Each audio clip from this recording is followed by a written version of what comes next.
अध्यक्ष आज के हमारे जो है ये विधि लिखित भविष्य के श्रीयुत आदिनाथ साळवी जी हैं। पुणे के बहुत सारे लोग आदिनाथ जी साळवी को सिर्फ नाम से नाम लिया तो ही क्या व्यक्तिमत्व है ये पहचानते हैं, लेकिन जो बाहर गांव से हैं उनके लिए मैं बोलती हूँ इनकी जो भविष्यवाणियां हैं ये बिल्कुल सटीक आई है। जैसे कि नरेंद्र मोदी पंतप्रधान बनेंगे ये इन्होंने पहले ही बता दिया था। 2011 में भारत वर्ल्ड कप जीतेगा ये भी इन्होंने बता दिया था। उद्धव ठाकरे जी मुख्यमंत्री बने, ऐसी कई भविष्यवाणियां इनकी बहुत सटीक है। इन्होंने विधि लिखित ज्योतिष कार्यालय के ये संस्थापक है और 5 लाख से भी ज्यादा विवाहेच्छुक जो लोग हैं उनका भविष्य इन्होंने बहुत सटीकता से बताया है। ये शाहू मोडक पुरस्कार से पुरस्कृत है। समाज भूषण देव माणूस पुरस्कार इनको मिला है। प्राइड ऑफ इंडिया पुरस्कार भी मिला है और अनेक ज्योतिषाचार्यों से ये पुरस्कार प्राप्त है। वैवाहिक सौख्य और समस्या ये इनकी एक किताब है जिसकी 2 आवृत्तियां पब्लिश हो चुकी है।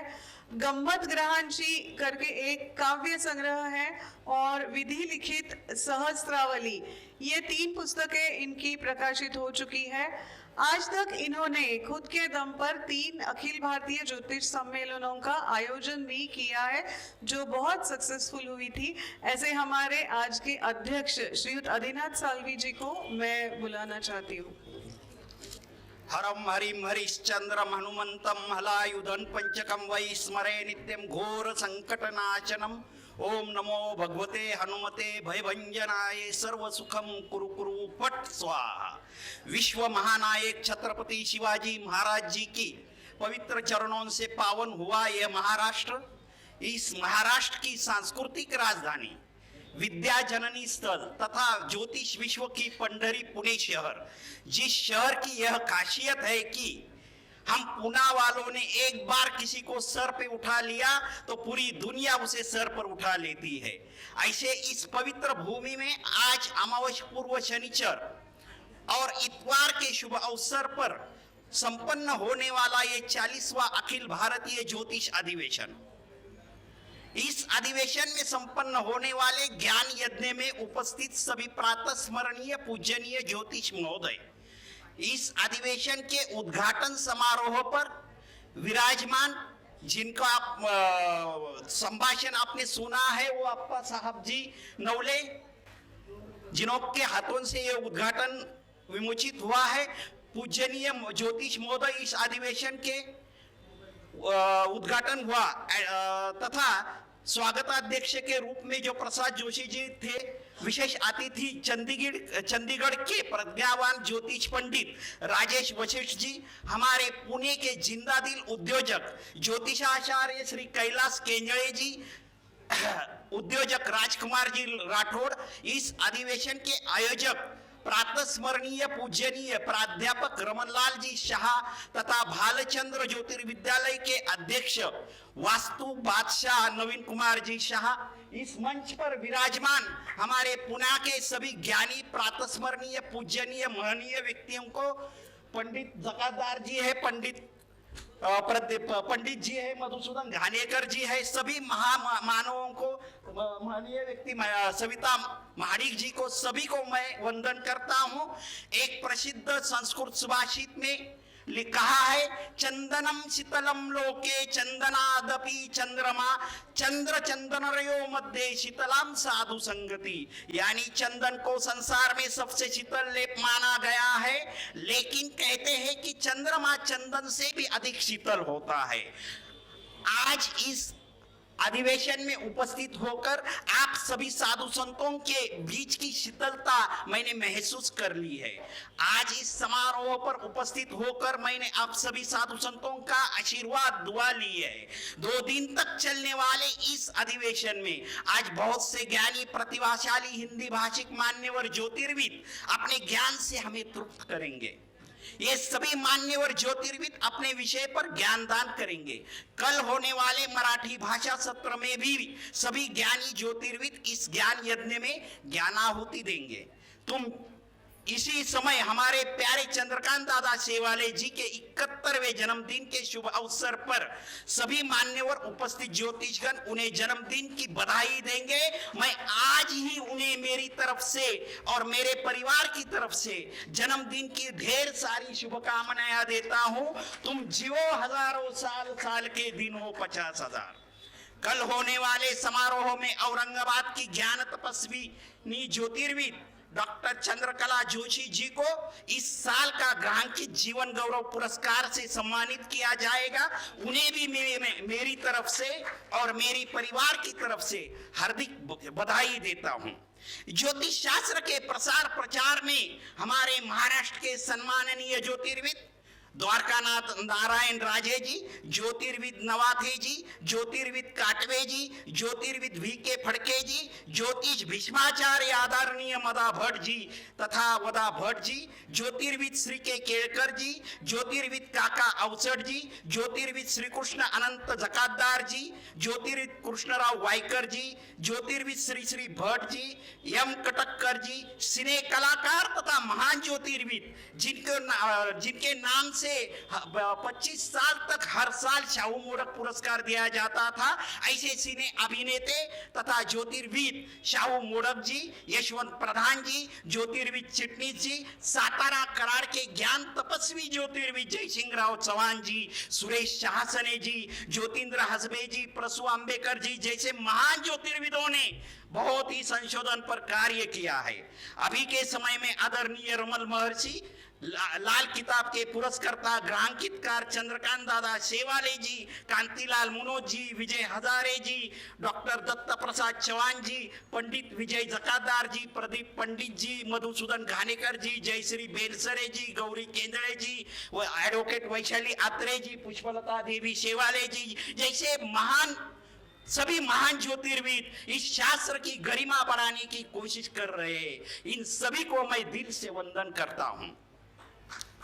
ज्योतिष शास्त्र बहुत ही गहन शास्त्र है। ज्योतिष शास्त्र बहुत ही गहन शास्त्र है। कुंडली शास्त्र, अंक शास्त्र, हस्तरेखा शास्त्र, वास्तु शास्त्र, पंचपक्षी शास्त्र, नाड़ी शास्त्र, कृष्णमूर्ति पद्धति, लाल किताब, लोलक विद्या, वास्तु शास्त्र जैसे अनेक विध शाखाओं से ज्ञान दान किया जाता है। इस शास्त्र में जितना संशोधन करे उतना कम ही होता है। एक शास्त्र की दृष्टि से किया हुआ भाकित दूसरी शास्त्र की दृष्टि से देखा जाए तो बहुत तफावत आती है। अभी देखो, हम मुहूर्त शास्त्र पर देखो तो आज शनिचर सुबह 9 से 10:30 के बीच राहु काल का समय है। इसी दौरान चौघड़िया देखे तो सुबह 9:30 से 12:30 तक रोग और उद्वेग जैसे अशुभ मुहूर्त होते हैं। ऐसे देखा जाए तो कुछ मान्यवर कहेंगे कि इस अधिवेशन का उद्घाटन अशुभ मुहूर्त पर हुआ है, लेकिन पंचपक्षी शास्त्र मुहूर्त के लिए बहुत ही लाभकारक होता है। पंचपक्षी यानी गीत, उल्लू, कौवा, मुर्गा और मयूर, ये 5 पक्षी दिन की 5 अवस्था में बारी बारी आते हैं। उनकी 5 गतिविधियां होती है: शासन, भोजन, भ्रमण और मरण। ये गतिविधियां शुक्ल पक्ष में अलग होती है, कृष्ण पक्ष में अलग होती है, दिन में अलग होती है, रात्रि में अलग होती है। इन 5 गतिविधियों में से सबसे बलवान अवस्था जो होती है वो शासन की अवस्था होती है। शासन अवस्था में यदि किसी कार्यक्रम का आयोजन किया, किसी को आप मिले तो वो सक्सेसफुल होता है। अभी इस अधिवेशन के सर्वे सर्वा अपने उत्सव मूर्ति चंद्रकांत दादाजी शेवाले जी का जन्म रेवती नक्षत्र कृष्ण पक्ष में हुआ है। उनका जन्म पक्षी गीध है और गीध पक्षी अभी जिस समय अधिवेशन का उद्घाटन हुआ है उस समय वो शासन अवस्था में है। इसका मतलब यह है कि ये 2 दिन तक चलने वाला अधिवेशन आप सबको बहुत ज्ञान देगा। ये बहुत सफलता पूर्वक होगा और बहुत ही संस्मरणीय होगा। तो मुहूर्त शास्त्र के मुताबिक देखा जाए तो राहु काल में यदि ये सम्मेलन का उद्घाटन हुआ है तो भी पंचपक्षी शास्त्र के मुताबिक देखा जाए तो दादा शेवाले जी का शासन की अवस्था होने की वजह से ये बहुत ही संस्मरणीय होगा। आज कृष्ण पक्ष शनिचर को अभी के समय गीत पक्षी शासन अवस्था में है। इसी समय ये इस अधिवेशन का उद्घाटन होने की वजह से 2 दिन तक चलने वाला ये ज्ञान यज्ञ आए हुए सभी ज्योतिर्विदों के लिए बहुत ही लाभकारी होगा। इसलिए ज्योतिष अभ्यासकों ने सभी पद्धतियों से अध्ययन करके जिस पद्धति में जो अच्छा है वो लेकर अपना ज्ञान बढ़ाना चाहिए। जैसे भोजन में सिर्फ सब्जी या रोटी खाकर जी नहीं सकते, खाने में सब्जी, चावल, रोटी, खट्टा मीठा सबका आस्वाद लेकर स्वादिष्ट भोजन होता है, उसी तरह सभी पद्धतियों का अध्ययन करके आगे बढ़ना उचित होगा। आज मैं कुछ मेरी संशोधन से कुंडली शास्त्र के बारे में 2 बातें बताना चाहता हूं। जैसे कुंडली में कुछ ग्रह योग का असर दूसरी ओर होता है, कहीं पे तीर कहीं पे निशाना, ऐसे कुछ योग होते हैं, आप याद करो। देखो, पहला योग, आपकी कुंडली में शनि किसी भी भाव में और किसी भी राशि में हो, आपकी कुंडली में शनि किसी भी भाव में और किसी भी राशि में हो, जहां वो है वहां से चौथे स्थान के कारकत्व में हानि करता है। दूसरा नियम, गुरु किसी भी भाव में हो वहां से छठे भाव के कारकत्व में हानि निर्माण करता है। तीसरा नियम, गुरु मंगल योग किसी भी राशि में, गुरु मंगल योग किसी भी राशि में और कहीं भी हो, किसी भी भाव में हो, तो मेष राशि जहां पर है उसका बल 3 गुना बढ़ता है।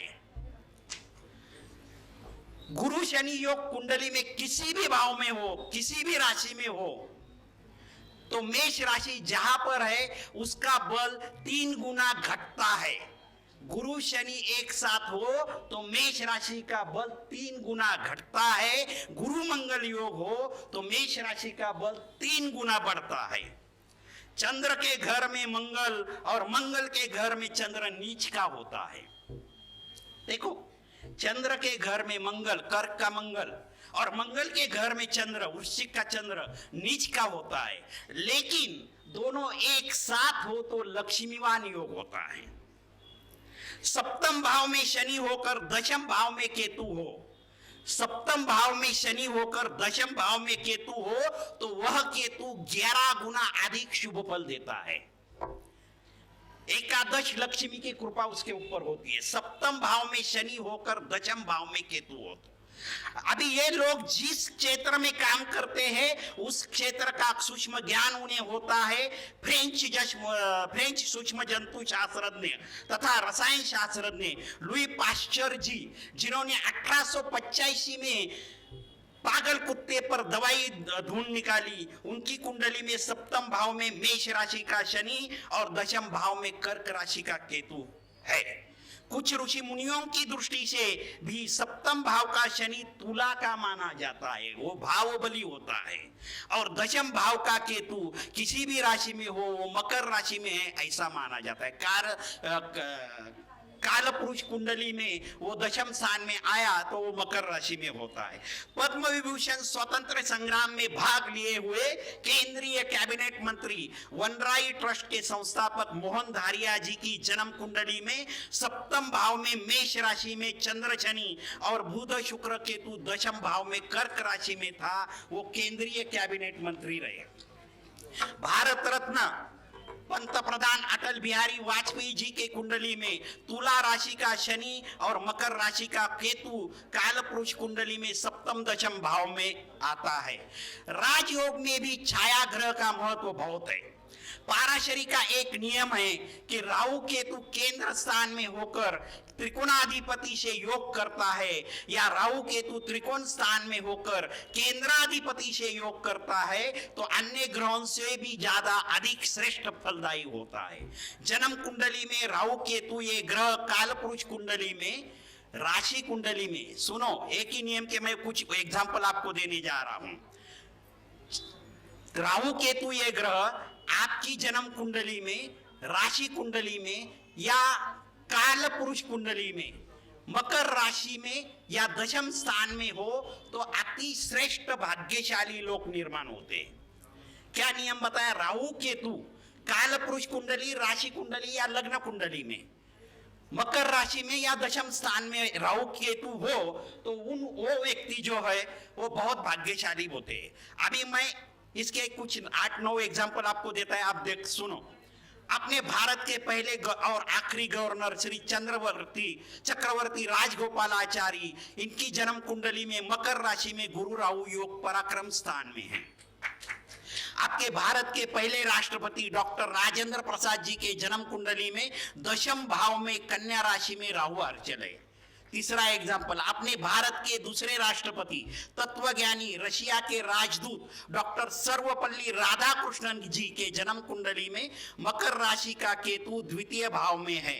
अपने भारत के राष्ट्रपति थोर शिक्षण तज्ञ अलीगढ़ विद्यापीठ के उपकुलगुरु डॉक्टर जाकिर हुसैन जी के जन्म कुंडली में मकर राशि में अष्टम भाव में रवि बुध राहु है। अपने भारत के राष्ट्रपति श्री नीलम संजीव रेड्डी जी के जन्म कुंडली में दशम भाव में केतु कन्या राशि में है। अपने भारत के राष्ट्रपति डॉक्टर शंकर दयाल शर्मा जी के जन्म कुंडली में दशम भाव में वृषभ राशि का केतु राजयोग कारक मंगल की 8वीं दृष्टि में है। सातवां एग्जाम्पल, अपने भारत के राष्ट्रपति KR नारायण जी की जन्म कुंडली में दशम स्थान में मेष राशि में केतु है।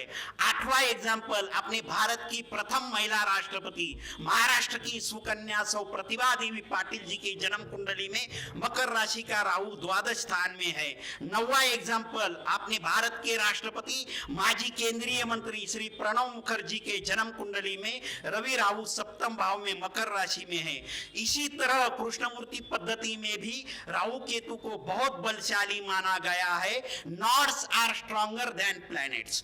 फिर इसी अखिल भारतीय ज्योतिष अधिवेशन समारोह को और चंद्रकांत दादा शेवाली जी को तथा आज के शुभ अवसर पर विमोचित हुए सभी ज्योतिष ग्रंथों की अनेकाविध आवृत्तियां निकले और इन ग्रंथों से अच्छे अच्छे ज्योतिषी निर्माण हो, ऐसी हार्दिक शुभकामना देकर मैं अपने वाणी को विराम देता हूं।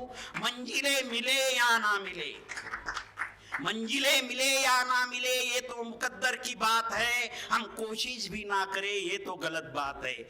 जिंदगी जख्म से भरी है, जिंदगी जख्म से भरी है, वक्त को मरहम बनाना सीखो, हरना तो जरूर है एक दिन, मौत से फिलहाल जिंदगी को जीना सीखो। जय हिंद, जय महाराष्ट्र, जय ज्योतिष।